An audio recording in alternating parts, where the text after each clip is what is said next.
Matthew chapter 28. After the Sabbath at sunrise of the first day of the week, Maria the Magdalene and the other Maria came to examine the tomb. And look, there was a big earthquake, and an angel of the Lord descended from heaven, and having come, rolled away the stone and was sitting on it. His appearance was like lightning, and his clothes were white as snow. But from fear of him, the guards became like dead people. But answering, the angel said to the women, "Do not be afraid, y'all, for I know that you all are looking for Jesus, the crucified. He's not here, for he is risen, as he said. Come examine the place where he was lying. Go quickly and say to his disciples that he is risen from the dead. And look, he is going ahead of you into Galilee. There you will see him. Look, I told you."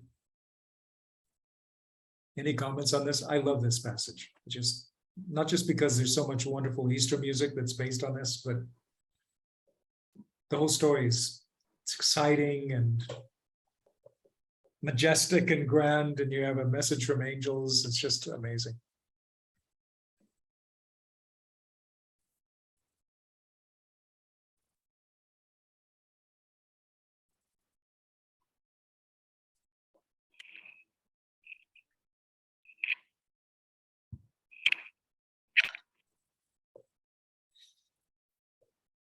Okay, obviously I've written some comments. The message of the angel is in 4 parts. Don't be afraid. I know you're looking for Jesus. He's not here. He's risen as he said. You know, that one statement I could have split up into 3 statements that by itself. I know you're looking for Jesus. That's just really interesting to me. In other words, it's like before they got there, this angel knew that they were going to get there and what they were up to. 2, he's not here, for he is risen. That is such a loaded statement. Just that is something that we could think about and pray about and meditate on for hours and not even begin to exhaust all of it is there for us. There's so much to rejoice in. Jesus is the forerunner. You might say he is the proof that the resurrection takes place, not just because he was the Son of God, but he was making the way for us so that we also could be resurrected. So his empty tomb, it's like you have all these religious leaders. There's a tomb for, we don't know where Moses' tomb was, but that was there. A tomb for some of the other patriarchs before Moses. The place where he purchased some property so that he could bury his wife Sarah. And then you have Jacob and Leah and few other people buried there in that plot of land. Apparently, I've never been there, but apparently it's still there even to this day. There's a little memorial there.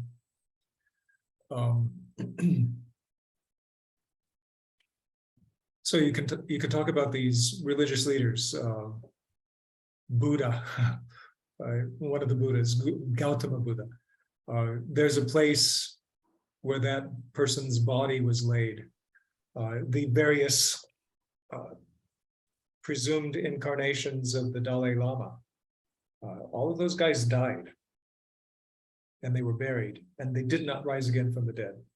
But if you want to go find the burial place of Jesus, you know, there's a place apparently in Jerusalem where you can go and visit, but there are a lot of scholars who think it's bogus, that it's just, you know, a way to make money.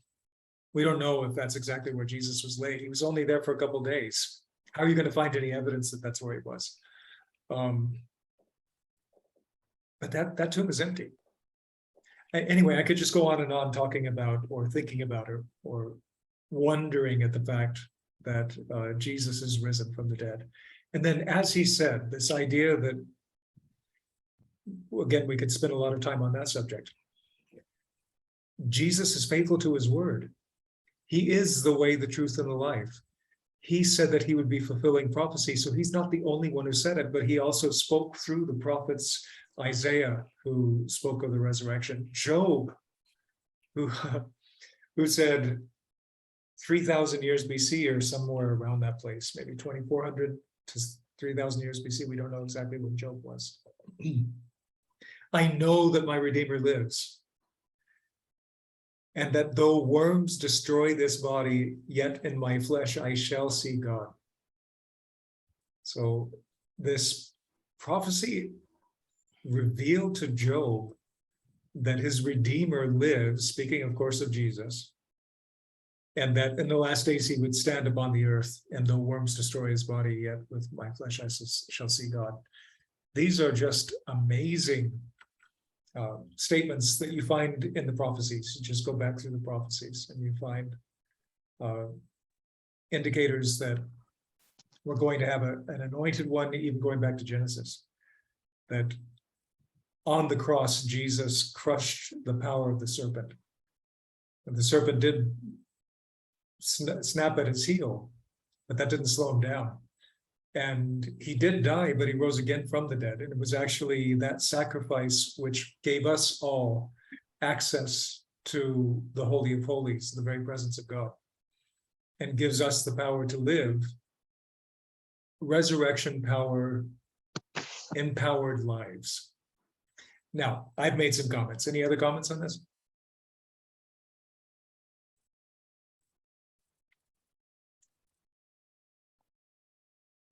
Second, I was thinking about Mary Magdalene and Mary, the mother of James and John, isn't it? That's Jesus' mother, isn't it? Well, saying the other Mary. So was it the Mary of Mary and Martha and Mary Magdalene?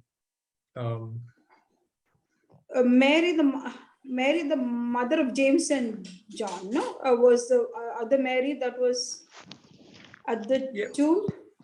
What I'm saying is that there are three Marys that it might have been, and okay. I don't, there are traditions about it, but I don't know that we could say with absolute definitive certainty which of those three Marys it was. So I was thinking that these two ladies, definitely there was so much of fear all around. People were kind of running away from him. And even the disciples, they were also not anywhere close to him, but in spite of what they would fear, what they feared that, they could be caught also along with, as though they are also followers of Jesus. But these two ladies braved it all. And, and therefore they kept seeking him, they kept following him. And they were blessed with this angelic sight, imagine,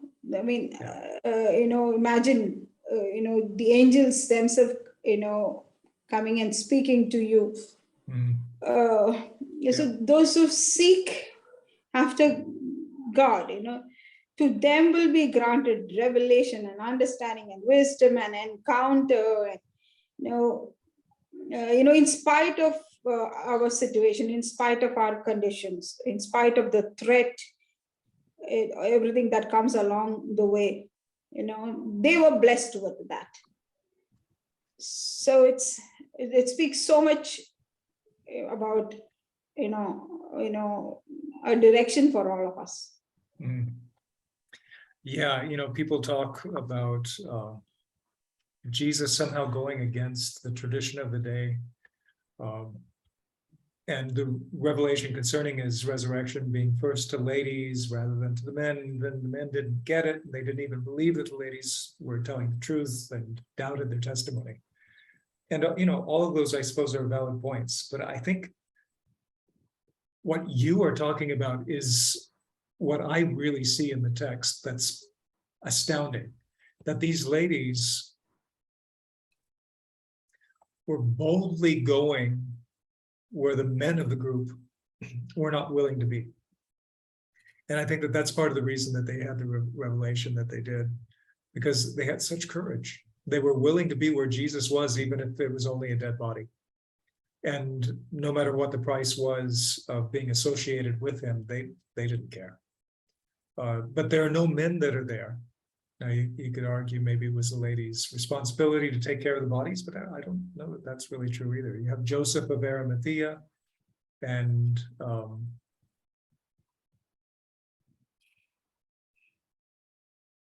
John chapter 3, trying to think of the other guy's name. They were there to prepare the body and to bury him in the first place, but they weren't there to, do the final part that these ladies went there to do on the third day, Sunday morning. It used to be the 8th day, you could put it that way. So, this extraordinary courage that they showed, which I think is a reflection of love. Perfect love casts out all fear.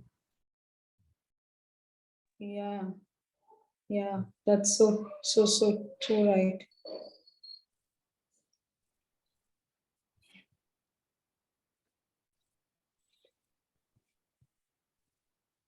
So the Gospel of John, I love the way he describes the whole thing. Mary thinks he's the gardener. First, the angel speaks to her and says, what do you seek? What are you looking for? And she says, they've taken my Lord. I don't know where they put him. Tell me where they put him so I can go and I will carry him away myself. That's the language that she uses. Such devotion and loyalty that she demonstrates. It's just so much better than the men in the story. If you're not impressed by it, I think you haven't studied it enough. It's the ladies that are impressive at the crucifixion and the resurrection of Jesus. The men are, demonstrations of all that is worst about our humanity. Doctor, just on a lighter note, this is like, they are the true inhabitants of the Star Trek Enterprise, the final frontier where no man has gone before. Yeah. Yes.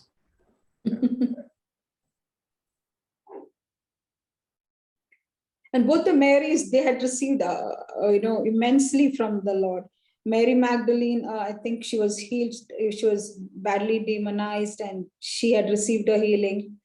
And the other Mary, if it's Martha and Mary, if that's a Mary, then they had got their brother back, So, for them, nothing mattered. Even they wouldn't mind giving up their lives also for this person who could restore them.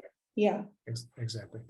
Yeah, that's the kind of devotion they had towards him because they had seen him and his power and tasted it.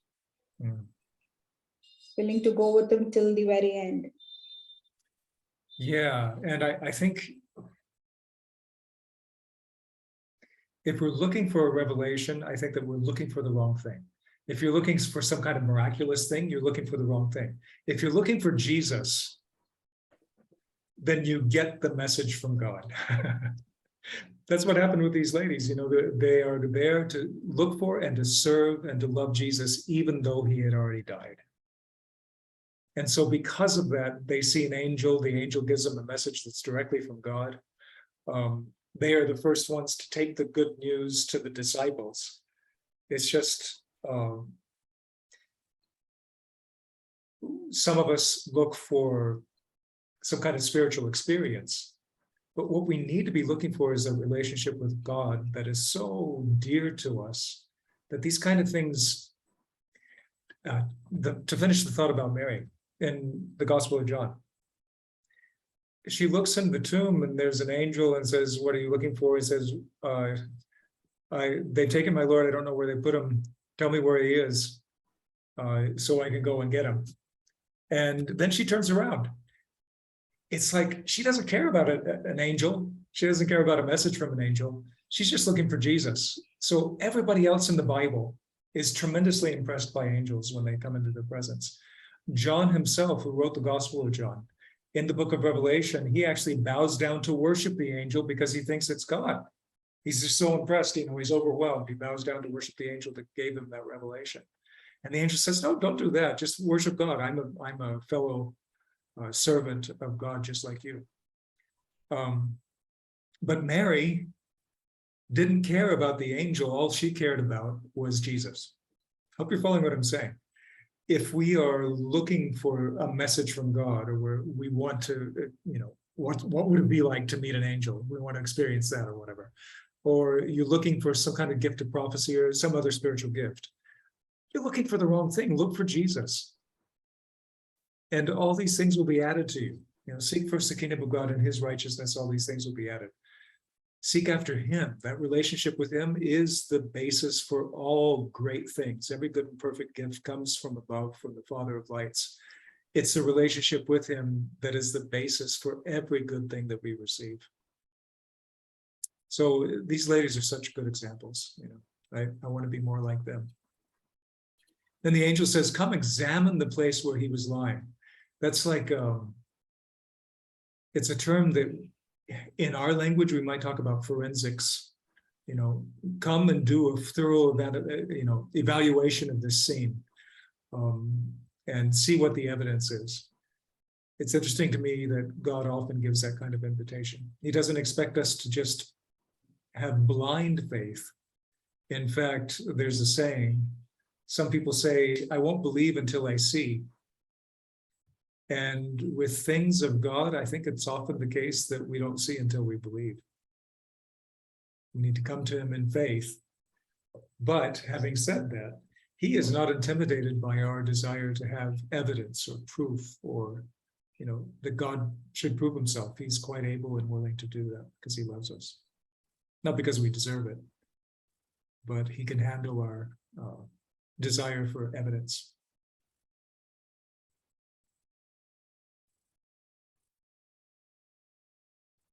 Okay. Yeah, go ahead. Leslie, you were going to say something? No, second. No. Anything else before we go on?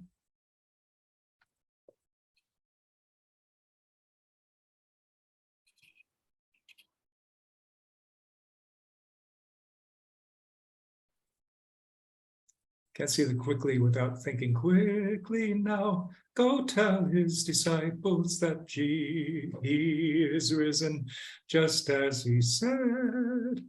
Joy to the world, he is risen, alleluia, etc. That song starts going through my mind when I see these words. So, I was thinking about the mixture of emotions they would have had, like that itself would have killed them. Like so much of overwhelming emotions, because they're scared and then they're excited. They're like, yeah, they don't know if they have to be happy also, because they don't even know, like, because it was so unexpected. And then, you know, it's also like they couldn't rationalize, and they couldn't think back of all the things he had told before, for them to put it all together and say, oh, this is what he meant. It was just so shocking. So yeah, that's a really good. That's a good segue into verse 8.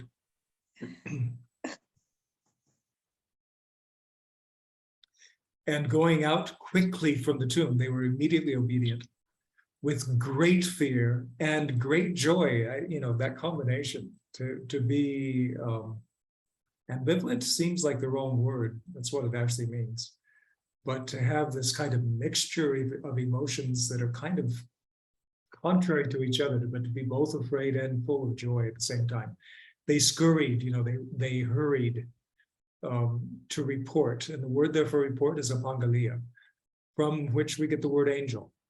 So that just as the word angel means one who is sent with a message or a messenger, they were sent with a message from God, and they gave the message as messengers. They became angels. So in my notes, I wasn't exaggerating when I used that phrase, terminology. It's actually the language of the Greek. So they gave the message. They were messengers to the disciples. Any other comments on that?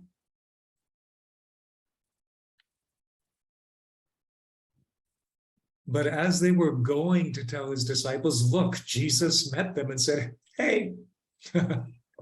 And, again, I know probably not everybody here speaks or, reads Greek. That's kairete, which it's in the form of like,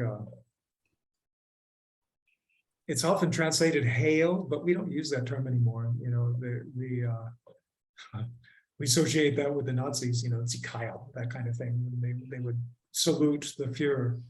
And it doesn't have any of that kind of connotation at all. It's actually kind of like people say peace to each other, or they'll say salam or shalom. But it's not the word for peace, it's a word for joy. And it's a common greeting in Greek. So I'm not trying to take away, I'm not trying to try to, put extra meaning into this. I'm just saying there were different greetings that Jesus could have used. But the idea that he's saying to them, joy, it's appropriate, it's a great greeting. And they came and grabbed his feet and worshiped him. Then Jesus says to them, do not be afraid. And for those of you, if you have any phobias, I think this is Jesus' statement to you. It actually is literally no phobias, or no phobia you. The idea is do not be afraid. Yeah, some comments on that?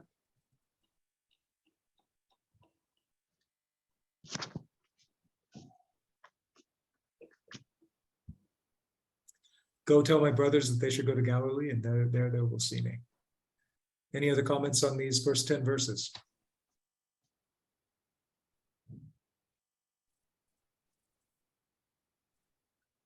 Does all the Gospels reported the same way? Because I remember Jesus telling Martha, when she calls him Rabbi, that is the time she recognizes Jesus, no? But here it says they started worshiping him straight away. Yeah, so that's from the Gospel of John, chapter 20. So, there are some differences between the 4 Gospels in the description of the resurrection narrative. A couple of Gospels, I think, mention 2, like Matthew, 2 angels. So, if you extrapolate, you put them together, there probably were 2 angels. There were 2 angels. Probably one of them was speaking. You don't expect both of them to kind of say the things at the same time in a chorus or something like that. It'd be kind of weird. So one of the gospel writers feels that the angel that was actually saying something was the important thing, and records what the angel said. None of the gospel writers says there was only one, or there was exactly 2. So, and if you're looking for evidence or logic, there's no logical fallacy here. There's no true contradiction. A contradiction would be if one of the gospel writers says there was only one angel there, and another gospel writer says, no, there were 2 or 3, something like that. That's a contradiction, but this isn't a contradiction. These are just different testimonies from the perspective of different people. So a couple of angels are there. It looks like from the Gospel of John that Mary got there before everybody else did. But it also looks like from the Gospel of Matthew that Mary may not have been alone. And what Jesus said to Mary was specifically for Mary. Was the other Mary also there? Is John kind of conflating the Marys? Maybe. Because they're both named Mary, so maybe he's thinking, why bother? Why bother mentioning that there are a couple there? Kind of like the issue with the angels. Why bother mentioning 2 angels when only one of them is talking? So yeah, Mary, when she recognizes, first she asks Jesus, they've taken my Lord, and I don't know where they put him. And Jesus, I can't help but think he would be amused with her, said Mary. And there must have been, again, it's actually, it's interesting, he used in John the Hebrew form of the name Miriam, said Miriam. Here it's Maria, which is more the Greek form. So in the Gospel of John, it gives us that little insight that Jesus is using their native language, so that sense of closeness is there. And as soon as he said her name, Jesus, Mary, she recognized who he was. That's so beautiful. Yeah. That's so beautiful. Yeah. And the way she says Rabboni. Yeah. and then grabs his feet. You know, the language here also is same thing. And he says, you know, don't hold on to me. I still have to go to the Father, but go to my, you know, go to my brothers and your brothers and tell them that there's a message from my God and their God. Yeah, so there's details that are included in each of the Gospels that are slightly different. Mark doesn't go into as much detail. In fact, the last verse that was probably in the original of Mark is they went away with great fear. Yeah. And we don't get the rest of the story.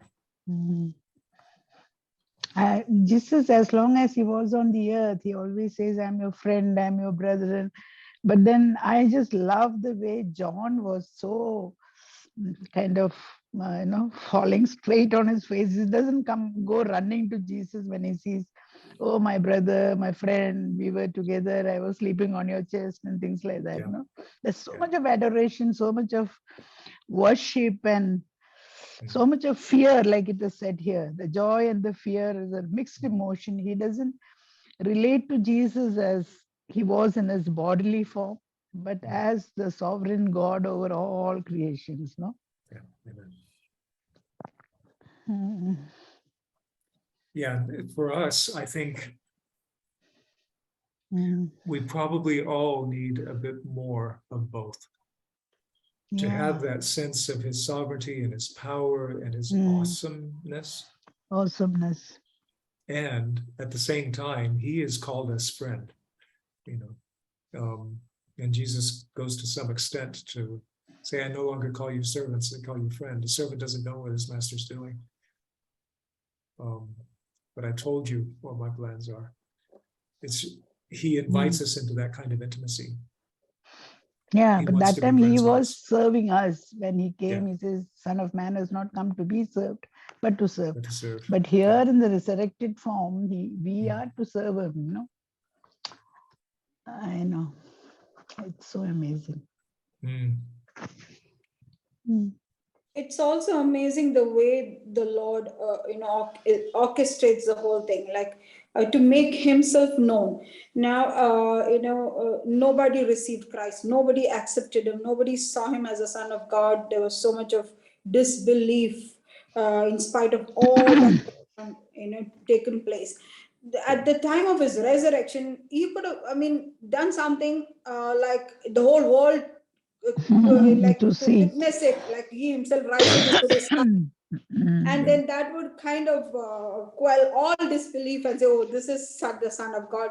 He did not choose that route, but he just spoke to a few people, met few people and said, see here, I'm risen. And he expects that this message of the risen Savior should be carried by these few into the corners of the world. It's like, and second coming, he's going to come back in all his glory, he's going to appear, that's how he is orchestrated. I find this, his ways are truly, different from all our ways, because we want to make it known and, but he works in obscurity or something like that, he cannot be obscure, but his ways are kind of discreet or something like that, So even at the cross, those who saw him, the heaven doing such great wonders, I don't think Bible has ever recorded anyone coming to Christ. Even in the next paragraph, the soldiers took the money and they were happy, I think this season, God has chosen people and blinded some and opened someone's eyes, and we got to be just thankful for he has allowed us to see him as the Lord and Master of our life. Otherwise, what are we?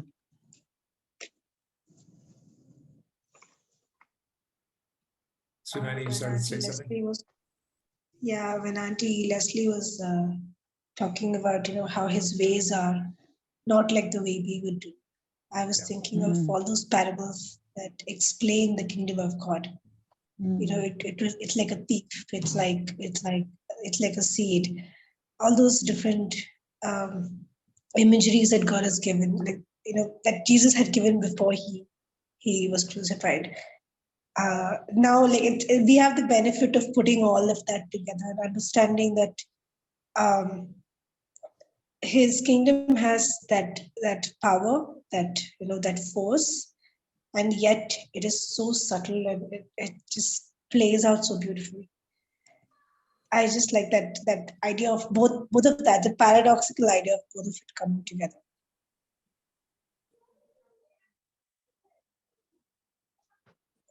And from the beginning, he doesn't force himself on anybody. It's like he just tells the truth, and it's left to us to receive.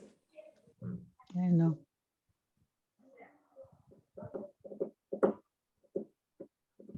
I think right from Genesis, the very purpose of, right from the story of Adam and Eve and all the stories of the Bible that we go through, all the prophecies that we hear, all the promises that God gave us. Everything that we read in the Bible finally culminates to his resurrection, which I think is like a crescendo to a music, because it kind of what's the right word? It's like what we've been expecting, what we've been hearing, and what we want to see, and it's finally happened. And I think it's so much big, so much important than we kind of we just read through it, but it's so much more, because the whole everything that we, as Doctor said, right from Job, remember, we've been having these prophecies, and finally we are seeing it. So it is something that's come true after so many years. Yeah, you brought the subject up again that I was hesitating to get into too much detail, but that's part of what I think this whole story reinforces, and that is God's promises he's faithful. His promises are true. He says what he's going to do, and then he does what he says. And I think partly because all of us as human beings, even if you really strive to be honest, at some point you're going to fail somebody because they have an expectation that you're going to do something that you said you were going to do, and for whatever reason it doesn't work out. All of us have been there. All of us have done that. All of us have been disappointed by other people that we feel didn't fulfill their word. But God's word never fails. His truth endures. It's from generation to generation. It's not something that is just in our lifetime. Also, that's the other thing, is that his faithfulness spans generations and millennia and time that we can't even imagine. From everlasting to everlasting. Everlasting. His word is true.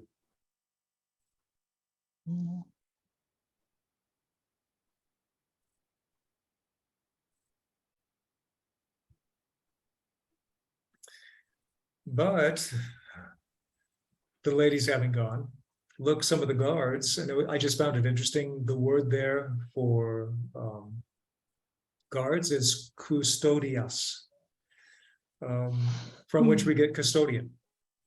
So the guards going into the city reported to the chief priests all that had happened. Now, please listen to this. They reported to the chief priests all that had happened. They saw the angel. They saw the empty tomb. They knew the truth. So, just let that sink in. So they, having seen what has happened, they give a report to the high priests. And rather than the high priests going, wow, that's so cool. I know. Or just rejoicing and praising God, or repenting and realizing that they were wrong. Anyway, having gathered with the elders, the council, so they have a bunch of people, having taken many silver pieces, they gave to the soldiers, saying, say that his disciples came by night, stole him while we slept. Now, pardon me, sorry. That's a really dangerous thing for these guys to do.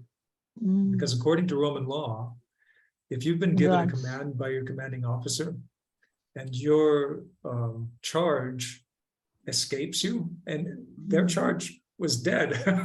So if they lose the person that they've been given charge over, the penalty that that prisoner was supposed to serve goes on them. Jesus' penalty was death. So the price that they would have to pay if they were guilty of sleeping and their guard not being kept could have been death. You know, if their commanding officer wanted to make an example of them, he could have had them put to death. So the fact that they were willing to say this, it probably was quite a lot of money that they were offered. And if this is heard by the governor, we will pacify him and keep you from trouble. That's the reason they were giving that reassurance.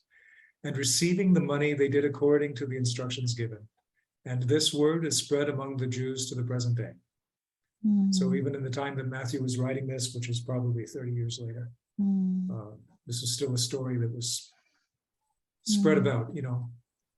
Fake news, we hear that phrase a lot these days. It's been around for millennia. But if they were sleeping, how did they know it was the disciples who came and took?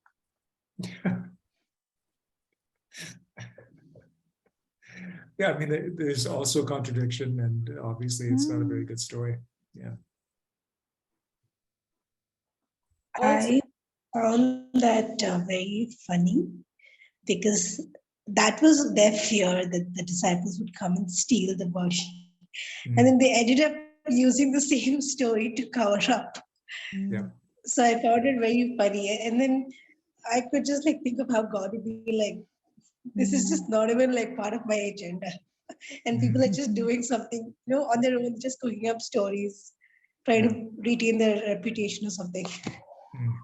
It's funny that they use the same reason. I know.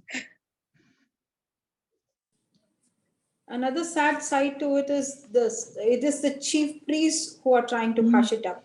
Now they are the custodians or the keepers of the law and everything, you know, the word, and they were the ones to impart and share, and they knew it all, you know, they knew all the prophetic word, but yet, you know, this cannot be cooked up, but yet they were trying to hush this up, you know.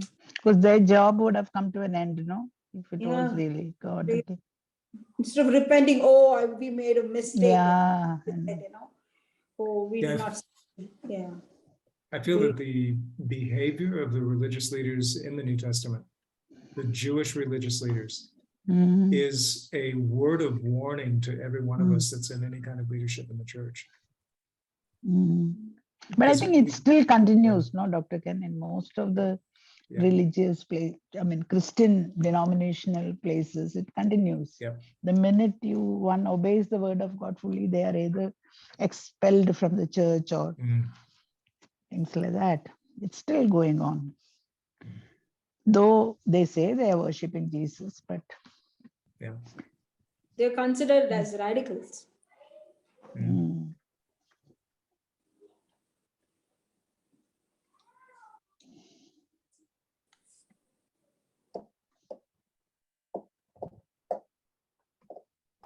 I think if they were open enough, they themselves could have been saved by this testimony.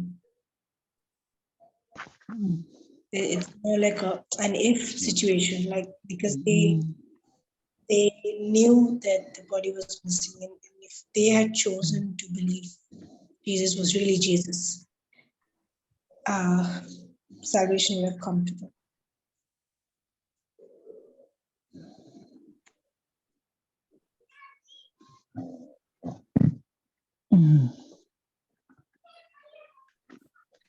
Yeah, I know you can all see the text. I know you all can read.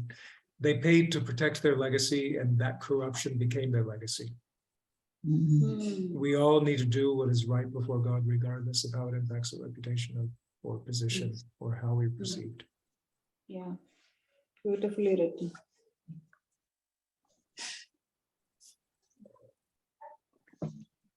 Okay, are we ready for the Great Commission?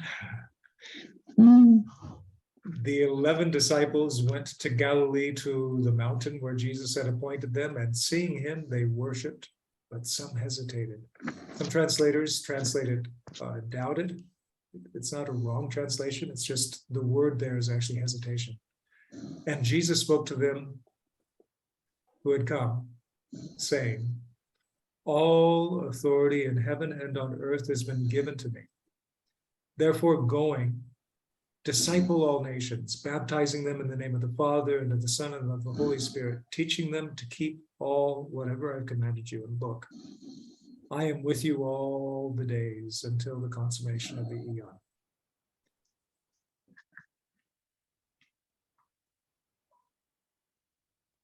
And I hope you don't mind. I realize sometimes my translation, I think, is a little bit awkward, but I'm trying to be as literal in the translation as possible. And sometimes I think the English comes off a little bit,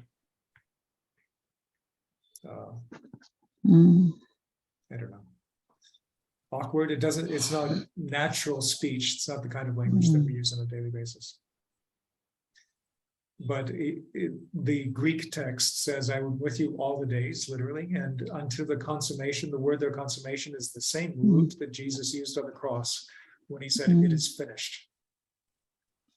Of the eon, it's actually the word eon.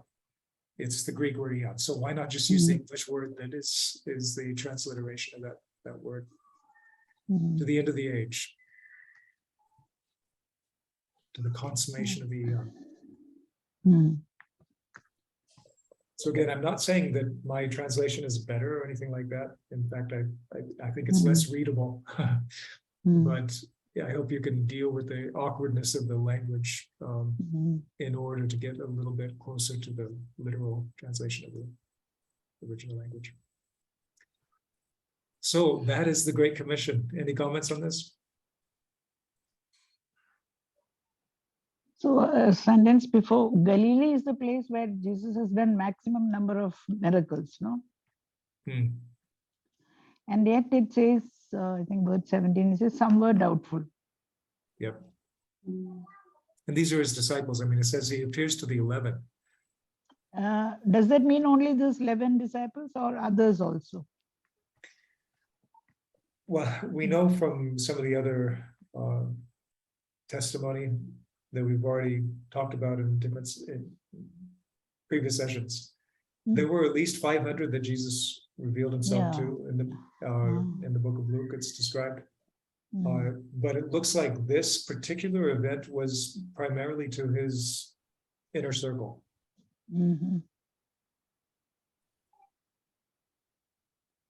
But you know, this commission is definitely given to all of us. The other thing is, then how can they be doubtful if it was just this 11? Yeah, I think that's the point. I think that's part of the reason that Matthew included that. It's stunning. I mean, we all look back with perfect hindsight and think, what's wrong with these guys? Yeah. But who knows? I don't know. Maybe if we were there, we also would. Yeah. This is really so happening. It says James didn't believe in Jesus when Jesus was alive, no? Yeah, correct. So could it be that these people also were there? People like James were there? Maybe.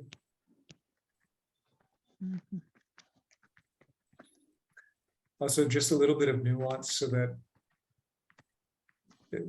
this is a literal, again, this is mathete, it means disciple. It's what we take as the word disciple as a noun, but in Greek, it is used as a verb here, where Jesus is giving a command that his disciples go and disciple all nations. So it's usually translated, make disciples of all nations, but the word make isn't there. It's just disciple all nations. And then you have baptizing, teaching, going. So you see that all these are ing words. Yeah. But they're not the actual command. So you're going, you're teaching, you are command you, baptizing. You're doing those things, but the command is to make disciples, to disciple all nations. That's the command for us today as well.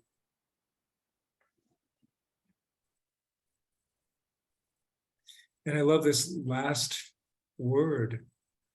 Look, I'm with you always till the consummation, to the end of the days, end of the age. It's beautiful. His presence is there. Also, another thing, all authority is given to me in heaven and earth. What would you expect the next sentence to be? So, what would we say if we said all authority is given to me in heaven and earth, therefore worship me, bow down, adore me, or something like that? What would we say if that was the beginning of the commandment or the exhortation? Jesus is saying, I have received all authority, and then he's saying, so you go make disciples because I'm with you. Yeah. And that's exactly what Matthew says in the beginning, no, about the angels appearing to Mary, and he says, Emmanuel, God with us. Yeah. It's so awesome.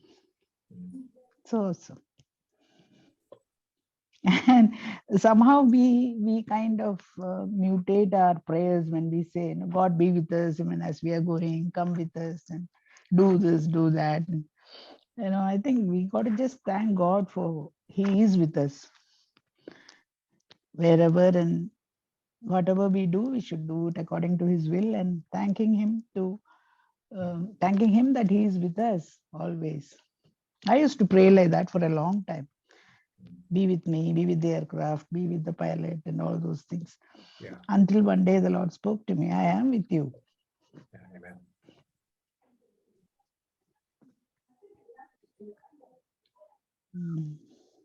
I think this revelation of who Jesus is the key to unlocking, our hearts to everything that is in Him. That Christ Himself is our reward, and this truth has been shut from our hearts. And like Mary, those Marys, I think we ought to be seeking until this truth is so revealed that Jesus Christ is Lord. And that's the crux to Christian living.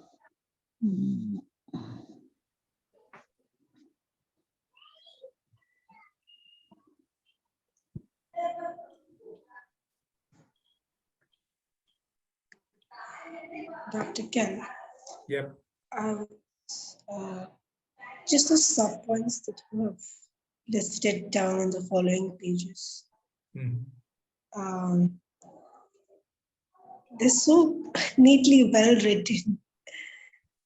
I really liked how you have elaborated. It makes me think, in different, like I can see my thoughts diverging from one base, one foundation of what God means when He says go. And from there, these are the things that I am commanded to do.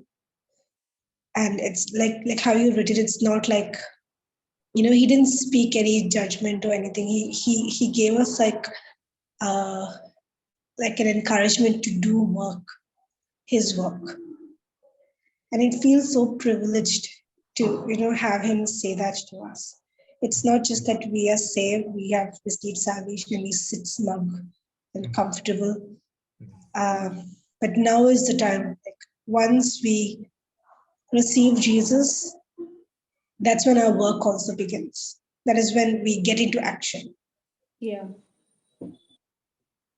And that is so comforting. Like, we have something to do, because especially for me, the last few months has been this existential time where I'm like thinking of, what am I doing? Why am I doing what I'm doing?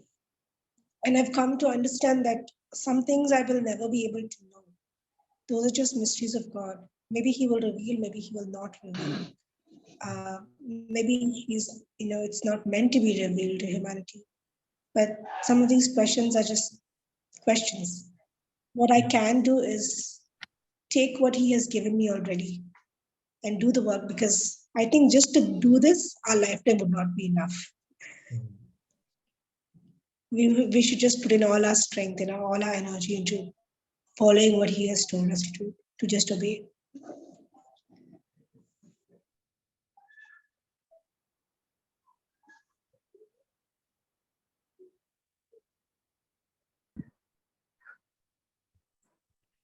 I was thinking it's also time when we submit and yield to him and say, Lord, have your way. Amen. Yeah. Do what you please with my life,